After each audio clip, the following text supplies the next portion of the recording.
Okay, well, let's just start off with a bit of squad news for the weekend. I think you might have some injuries getting close. Are they going to be close enough for the Peterborough game? Well, we've got Antoine's been with us all week, so he'll be he'll be available. Joe will be available too. So yeah, making progress. Okay, well that's good news. With Joe in particular, is it? I know you were being sort of cautious last time. Is it? What's the situation with him? Are you sort of limiting to a number of minutes at the moment? In terms of training or for games? Well, training and matches. Nobody wants to see him break down again, do they? No, absolutely not. But I made the point a couple of weeks ago and just said that when he is available, we will consider him for games at the weekend, not midweek games. So when we've got games in quick succession, if he plays one, he won't be considered for the next one. So that's how we intend to manage it here on in. So he's available, and so he'll be in contention. Okay, and then I mentioned a couple, but the likes of Callum O'Dowda has been out for a little bit longer. Andy King, are they getting close? Well, Andy King's back training with us, and so he's looking really good. But we'll have to not err on the side of caution with him, because he's a player who is very self-aware, so he knows himself. And he can manage himself pretty well. So I've been pleased with how he's progressed, and he played in a 11v11 this morning. So he's relatively close. George Tanner played some minutes in the under-23 game, and he's rusty. There's no doubt about that. And in terms of his physical fitness, he'll need to do more before we consider him as well. So, making some progress. Thomas Callas, he won't be available.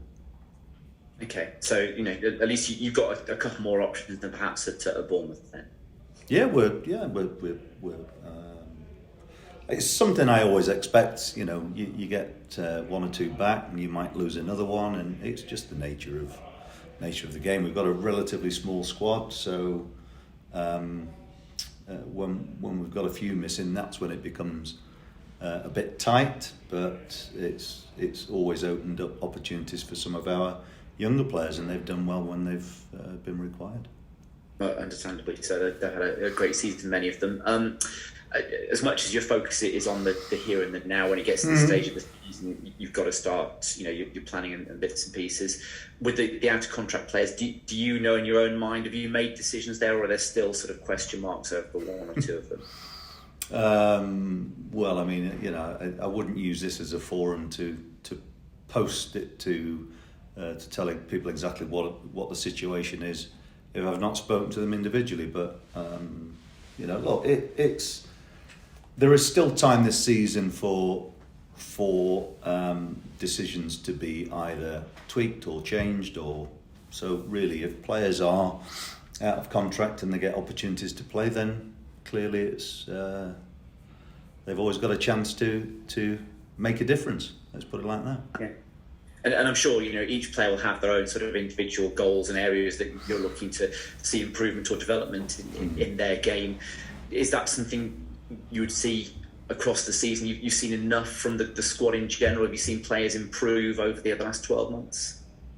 Yes, is the simple answer to that. I've seen, especially within some of our younger players, they've really managed to take their chances pretty well. And then you've got senior players who weren't available last year who've had really good seasons. So, look, we're aware that we need to make changes again this summer, and there are areas of the team which will need attention, but that's not for now. Although work is obviously being done behind the scenes, the emphasis at the moment is very much on the remaining games, and to make sure that we firstly get enough points to make sure we're playing in this division, and then but also for players to cement their place within the squad. That's the priority at the moment. No, absolutely, as it should be. I just wanted to mention Andy Vyman, obviously on to 19 goals now after the one he got at Dean Court. 20 goals is such a milestone for strikers. It's a lot of what they judge themselves by. Is that extra one goal, even psychologically to him, is that going to be important, do you think? Ask him, I don't know. I would imagine so. But whatever happens between now and the end of the season, his contribution to the team's been very, very positive. So the goals are one thing, but his contribution to whatever, however we play on a Saturday or midweek, is very, very. It's pivotal, really. He's had an exceptionally good season. He plays to his strengths, and he's just a very team-orientated player. He'll work for the entirety of the game selflessly, and I'm pleased for him that the goals. The goals reflect that. I think he gets reward for what he brings to the team. So back at Ashton Gate this weekend, where for a long spell you were in fantastic form, you were getting good results there. But the last 2 or 3 haven't quite gone your way. But we've been playing okay.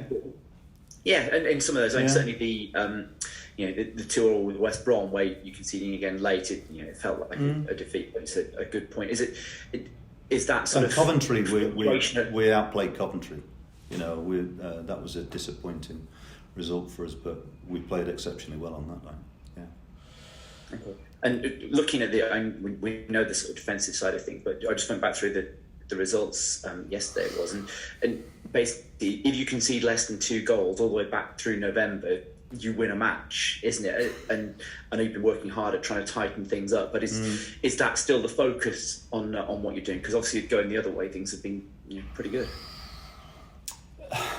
It's important that the whole of the team understands the necessity to defend efficiently and effectively.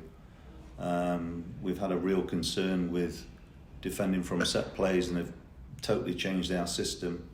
And we look more competitive, but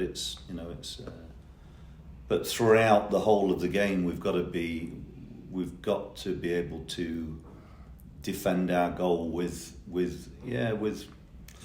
courage and with a commitment to keeping the ball out of the net, and certainly always goalkeepers and defenders will be judged on that. But it's a wider issue. It's also how we defend as a team. We need to work hard to stop crosses. That's something that's been a problem for us this season.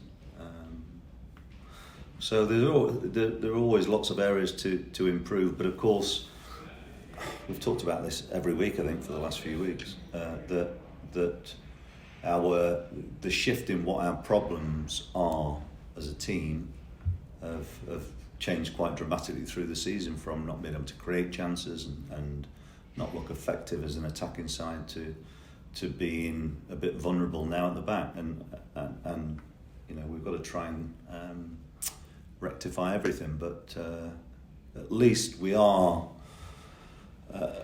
pretty effective as an attacking team. So to score 2 again last week at Bournemouth and come away with nothing is it tells the story, really. And I was going to pick up on the set piece work, because after what happened at Barnsley, you've obviously changed it and tweaked it without going into all the sort of the intricacies of it. It seems like you're packing in the dangerous areas in the sort of that central area of the 18-yard box. Is that the basis of it? Yeah, we just changed the system totally. Yeah, and so it's a collective responsibility. Okay, so Peterborough this weekend obviously had a difficult season. Grant McCann came in not that long ago to not an easy situation, but they're always a team that can cause problems going forward themselves. Yeah, they are. Yeah, and probably under Grant as well, there are a few similarities between themselves and Hull. And look, in the situation that they're in at the moment, and I've managed teams that have been in those situations. If we expect it to be an easy game, or if people think it's going to be an easy fixture, I think they're in for a bit of a shock, because they can play with a bit of freedom. They're scrapping for every point, and they've had some results recently which have illustrated that they are still pretty capable, and so we have to make sure that first and foremost that our own game's right, and that we don't take anything for granted in terms of what the game's going to be like. If the weather's anything like it is today, just that in itself, the conditions won't be particularly easy. We've got to win it for our own reasons. It doesn't matter who we play in terms of, and I don't mean this in any disrespectful way, but whoever we play, I'm not really bothered. It's more about how we shape up and go about the game ourselves. That's the most important thing for me. So, in the same way that I probably said similar things before we played Bournemouth. Whether they're second in the league and relatively comfortable or not, the first and foremost priority in my mind is that our performance needs to be right. So it'll be the same at the weekend. I know it'll be a tough game. They'll have their chances, so will we. We've got to manage we've got to be able to deal with the situation. Good stuff. Go well on Saturday. Okay, cheers, thanks. Thank you. Hi, Nigel. Hi. Hi. I just wanted to ask you a little bit more on if you'd be willing to expand on kind of the set pieces and the strategy that you've worked on and changed, because you must be encouraged with that. Bournemouth gave you a real test about it. They had 12 corners in total. Yeah. Is it just a case that the players are kind of more suited to the changes that have been made?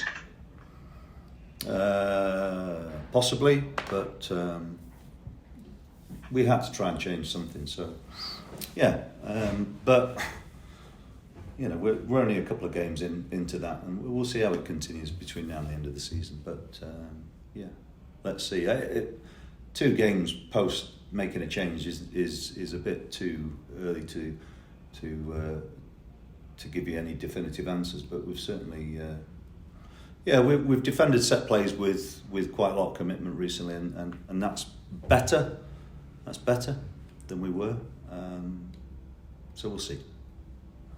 The remaining kind of 3 games at home that got Peterborough, Hull and Derby. I mean, how big are those 3 games in kind of evaluating how successful the season has been? Derby's away. Those games. Derby's Sorry, away. Yeah. Say again. What about the home games? How important are they in kinds of winning those games, the winnable home games, and in terms of realising how successful the season has been in general? Every game's winnable. As every game is lose, you can lose it. I don't think about how people want to look at individual fixtures and say you should do this or you should do that. This is the Championship. It doesn't work like that. There aren't really poor sides in this league, and the very fact that we've had some really encouraging and positive performances against good sides, and sometimes come unstuck with against teams that other people might presume would be an easy game. It's not like that. Our own problems this year have been with consistency, and consistency is born out of lack of consistency, sometimes born out of inexperience. The early part of the season where we couldn't win a home game, there's added pressures of those types of factors. We've got a lot of players with limited experience at this level. There are a number of things which may or may not be influences on it, but the remaining games that we've got, both home and away, are important for us as a team, for us as a club certainly, but for the players themselves, they've got to, if you like, rubber stamp their involvement in the squad for next season. For me, that we are always playing for something, and at the moment, until we're mathematically safe, the most important thing is that we continue to put in performances that give us a good chance of getting something out of the game. So this game at the weekend is an important one for us. You mentioned to Ed about the changes in the summer. I just want to ask, kind of, with the uncertainty last year in regards to the COVID situation, is there kind of more optimism this time around that more deals can be done? I can't tell you what the market's going to be like, but we have intentions to strengthen the squad. But we're not going to be spending, as it stands at the moment. I can't see us spending any money. That's a case of having to let players leave in order to bring other players in. So if you're going to spend money. So that's a case of having to sell players in order to bring players in if you're going to sell money or trade them. Yeah. It depends. We'll still try and keep our best players. Sure. But what I'm not going to do is I'm not going to just change players for the sake of it. If we bring players in, I want them to be better than what we've got. In that case, how big a task is it for you that you've got on your hands in the summer, kind of in relation to other summers that you've had during your managerial career? Is this one of the toughest? No.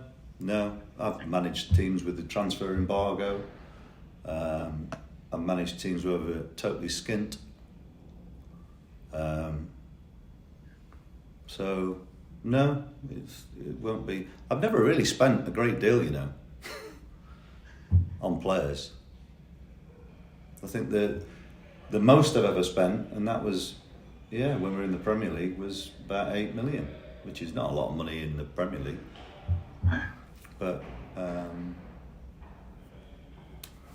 look, it doesn't matter. It's all about cutting your cloth accordingly.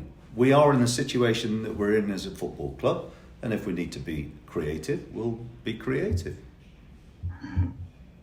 You mentioned like Bournemouth's physicality. Is that an area that you kind of want to address in the summer and kind of improve, especially I guess in the middle of the park? No, you wouldn't misunderstand what I mean by physicality. I'm talking about physical stats, and their physical stats mirror many Premier League clubs. That's what you I don't mean big 6'5" bruisers. I don't mean that. Physicality means the ability to play the modern game of football, which is dynamic, pacey, power. Those are the physical traits which reflect the modern game.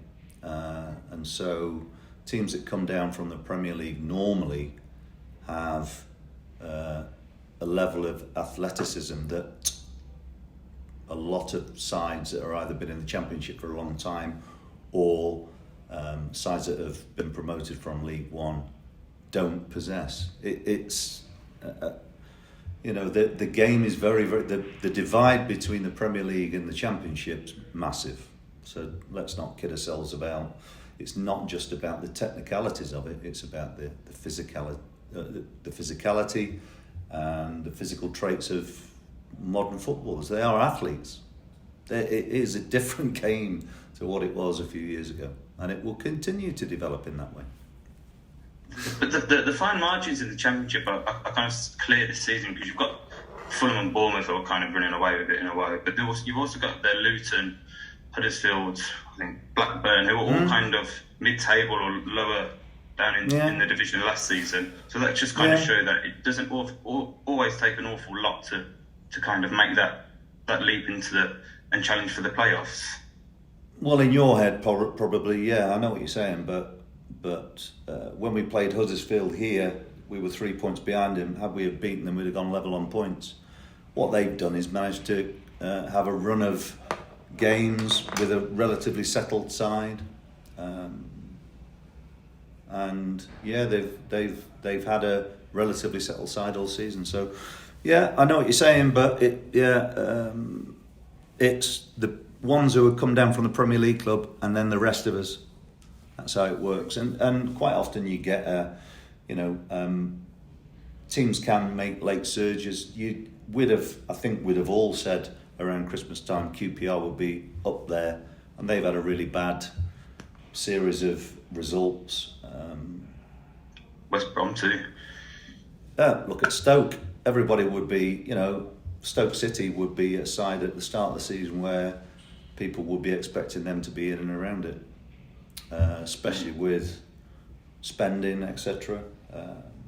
Yeah, so there you go. West Brom, quite frankly, should be up there, but they're not. So, although we've had a lot of frustrations ourselves this year, we're not alone.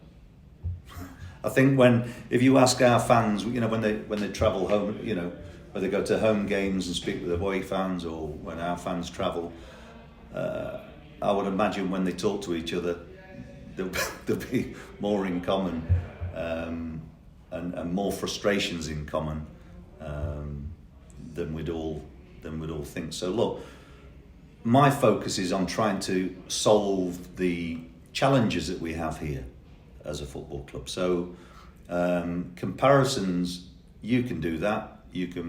That's your job to make those comparisons. Mine is to try and concentrate on making us as good as we can be with the circumstances that we're working within. And it's really quite straightforward. I never worry about how other people are. I got asked a question the other week about parachute payments. Well, I've never had them, so I'm not bothered. Now that's a wider issue for the game, but in my shoes, to get involved in those types of conversations, I'm wasting my time and energy, because I've got to work hard to try and solve the issues that we have here. Simple as that for me. Sure. Thanks for your time, Nigel. Yeah, no problem. All right, Rich. Take care. You too. Hi, Nigel. Hope you're well. How you doing? Great news that Antoine is back. Yeah. You mentioned his frustration, and obviously he'd have wanted to play for Ghana over that period.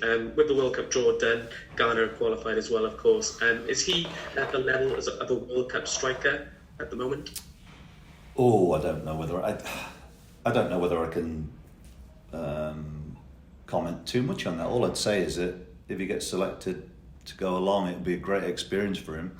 And he, as we were just talking about a few minutes ago there, about the traits of a modern player, pace and power he has in abundance, and he has ability too. So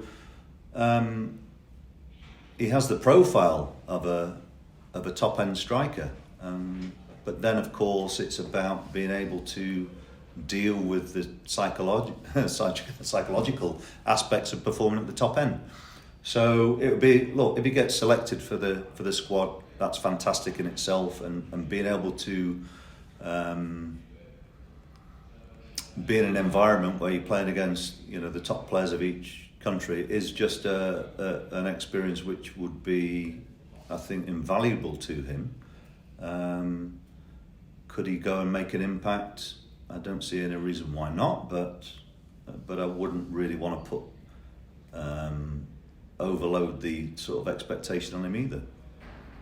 Yeah, because in March they would have had a look at him, they would have perhaps seen him in the two games, but now really the only thing that Ghana can base it on is how he does for Bristol City. So is that his motivation for the rest of the season to not only do well for the club but also? I hope so. But look, I spoke to somebody from the Ghanaian FA before Christmas about him. So he's been on the radar for a while. Of course he has.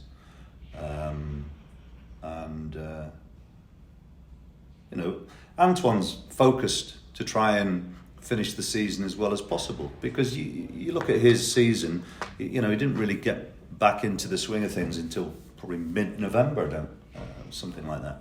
So he's had a bit of a stop-start season himself. He had a relatively positive second half of last season, and finished the season with an injury, and got himself back into contention here before Christmas, and as I think it'd be fair to say, performed very, very well for us. So I know he wants to finish the season well. He's a very grounded young man. He's a talented boy, and he's ambitious too. You know, you've got to be ambitious. That's the other thing. There's no point having all the attributes and not being ambitious. Because if you're not ambitious, you may as well go and do a different job. Just a question on the broader scale of the Championship, but Premier League are brought in, but also the EFL are considering 5 substitutes. Is that something that would impact you? Are you for or against it at all? Or? I'll just run with whatever they turn out and make the changes. I don't moan about it. I honestly, over the last 2 years with the COVID situation, and I listen to some managers moaning about changes that are made, and I just think, wow, you haven't got anything else to moan about. So I'm not getting involved in the argument. When we started back, I was at Watford at the time, when we started back with a good old Premier League's Operation Restart, whatever they wanted to brand it as, a load of nonsense. I understood the reasoning behind that, because we were going to be playing in warmer weather. There'd been a very limited opportunity to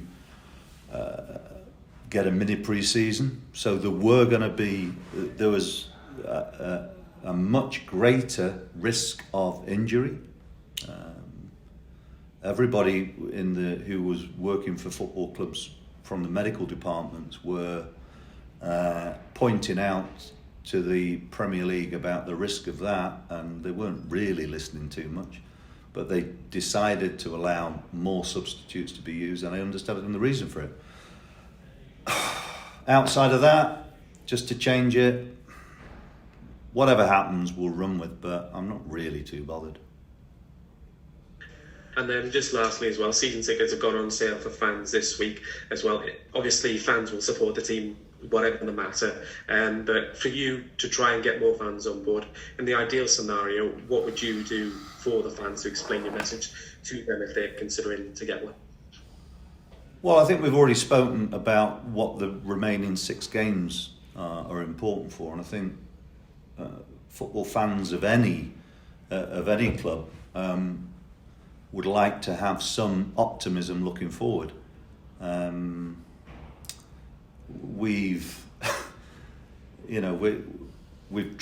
players have competed this season, and we've not had the season that we all would have liked, and hopefully there are green shoots that our fans might see, that we are at least trying to make changes. The rate of change probably is never going to be as quick as people would like, and me talking about us not spending lots of money this summer is probably not a good, is probably, from that side of it, not the best selling point. But I'm also not going to tell lies about the situation. We are in a situation where we need to make good decisions for the club, and so my job as the manager is to work within the parameters of how we can work with the best interests of the club. So that's always the main thing for me. What we need to do over the next few games is to make sure that our fan base believes that we have an opportunity to make improvements this summer, and so that next season we are a better football team, and that we are more efficient and win more games. Because, as I've talked about earlier with the Huddersfield situation, things can change pretty quickly, but you need some momentum to be able to do that. And they've had a run at the right time. And when we played at Luton, and Luton have had a really good run too, the margins are small. we should have beaten them in that game, but we didn't, and that's the thing. So, look, all we've got to do is make sure that we try to improve on, we've improved on being able to score goals. We now need to keep scoring goals and keep it a bit tighter at the back. That's what we need to do for the rest of this season, and then we'll see what happens there. Hopefully we can make some changes to the squad where people are more hopeful.